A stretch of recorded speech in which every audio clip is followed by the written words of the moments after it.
How to change control in Need for Speed.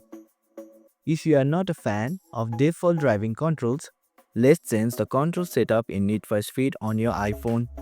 So let's get started. Open your Need for Speed application. From the home screen, tap the gear icon from the top right corner. In this interface, you have to select Option. Now, you can see the option of control. This section lets you change how you steer and brake, so tap on it. Here, you will see options like tilt to steer, tap to steer, and virtual wheel.